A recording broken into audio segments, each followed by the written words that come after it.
I've got to be honest with you, teaching a conclusion paragraph when I first started teaching was literally the most difficult part of teaching an essay. I'm like, what do you even include in a conclusion paragraph?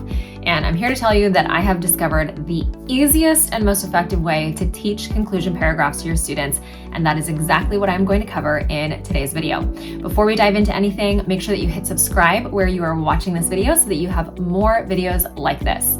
All right, let's go ahead and get started. I'm going to share my slides and dive into conclusion paragraph writing with you.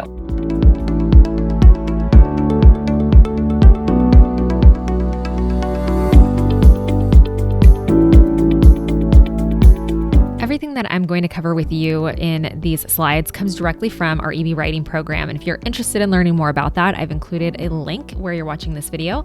And this is a complete framework for teaching essay writing, response to literature writing, and then we use that as the foundation for building on all of the other writing styles. So persuasive, argumentative, informational writing, etc. So I'll include the link for you guys where you're watching this, but just know that what I'm going to teach you about the conclusion writing paragraph, we have utilized with thousands of teachers and students from around the world. So we know that it works. So take this and use it in your classroom. So here's what we're going to cover. The first thing that we have our students do, I'm going to give you examples of all of this in just a second, is we ask our students to restate the claim. That's how we're going to start our conclusion paragraph. Then we will summarize our evidence or our premises. And then finally, we'll have our concluding thought. Seems simple, right? It's easy enough, but let's dive into actual examples for each of these. So when we're restating the claim, what students are doing here is, number one, they're letting readers know that they've arrived at the conclusion. And this is really simple for students to kickstart their conclusion because they can simply refer back to their original claim. So they're not just sitting there staring at their conclusion paragraph thinking, oh my gosh, I have no idea what to write. They're literally just referring back to what they've already written and they're just writing it in different words. And that's the key here, is we want to help our students avoid sounding redundant. So this just takes practice. So with my students, when I do this, I'll give them a bunch of claims and I'll just have them rewrite the claims in their own words to really hone in on that skill. So let's take a look at an example together. Let's say that this is our prompt based on your reading and discussion of the short story, Gift of the Magi. Who do you think makes the larger sacrifice? Jim selling his watch or Della selling her hair? So the claim that our students wrote as an example might be something like this. Although both Jim and Della make a large sacrifice for the other, Jim makes a more generous sacrifice in selling his gold watch. Simple enough. Well, to restate the claim, we're just going to use that same exact sentence. We're going to say it differently. In conclusion, Jim makes a more substantial sacrifice because he is willing to give up something of extreme sentimental value to him, which cannot be replaced. So we're literally just restating the claim at the beginning of our conclusion paragraph. Easy peasy. Then, this is the harder part. And I think this is the part that takes a lot of practice with students. So they're not necessarily just going to get it right off the bat. Just know that as you go into doing this with your kids.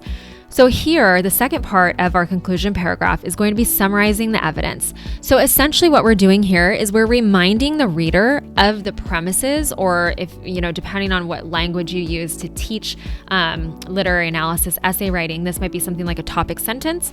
We teach a topic sentence as a premise, and a premise is a reason for the claim. Again, this is all kind of jargon that's specific to our EBW approach and our EB writing program, but perhaps you're familiar with some of these terms. So here we're essentially reminding our reader of the premises. And this is really our last-ditch effort to convince the reader that the claim is fully plausible. Like, this is my last chance to prove my point and walk away, right? And be like, boom, I got it. And here we always want to make sure to tell our students there is no new evidence that's going to be provided here. Because if we're providing evidence, we should be analyzing and justifying it, why it supports our position. And we're not doing that in a conclusion paragraph. We are wrapping everything up here. And for the sake of really helping my students have like a formulaic approach to this when they're first starting to learn how to write, obviously this is something that can be changed as they strengthen this skill, but to really give them like a clear framework and guidance, I like to have my students write one sentence per body paragraph for this section of a conclusion.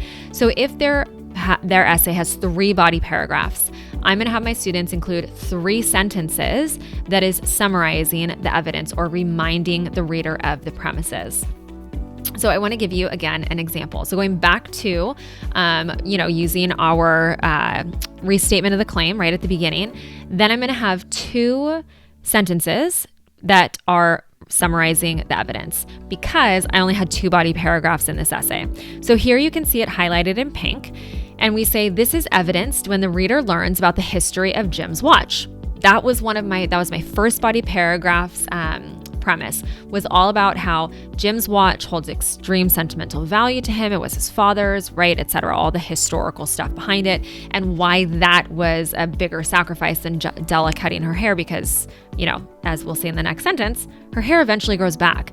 So that is our second premise that we address in our essay. We're just reiterating this to the reader in the conclusion. So furthermore, this is also apparent when the reader infers that Della's hair will eventually grow back. So here we have 2 sentences that are directly aligned with our 2 body paragraphs. We're essentially, again, summarizing the evidence in this particular instance. So that's the second part of the conclusion paragraph. Then the last part of a conclusion paragraph is going to be your concluding thought.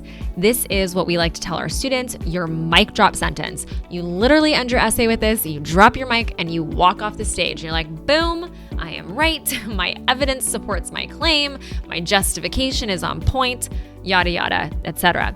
And so what I found here is going to be the most helpful with our students is we want to provide them with sentence starters so that they actually have something to begin this concluding thought with to get them on their way as they're initially learning and practicing with this skill. Again, you can take these training wheels off as they get better with this, but at the beginning, we definitely want to provide those sentence starters. And in our EB writing program, we have a bunch of sentence starters that we provide for our teachers. So let's go ahead and look at an example, going back to that same exact paragraph. Thus, Jim's gift is given to Della at a greater cost. And that is so basic, but it serves the purpose of what it is that we're trying to teach our students. That this is, boom, Jim's gift is given to Della at a greater cost. Like, end of discussion. There is no further discussion to be had. And so that is just that final wrap up of your conclusion paragraph. All right, hopefully you found that helpful. Definitely make sure that you subscribe where you're watching this video for more videos like this one. Take this, use it in your classroom, and if you do, let us know over on social media at EB Academics so that we can touch base with you and get an idea of how it went.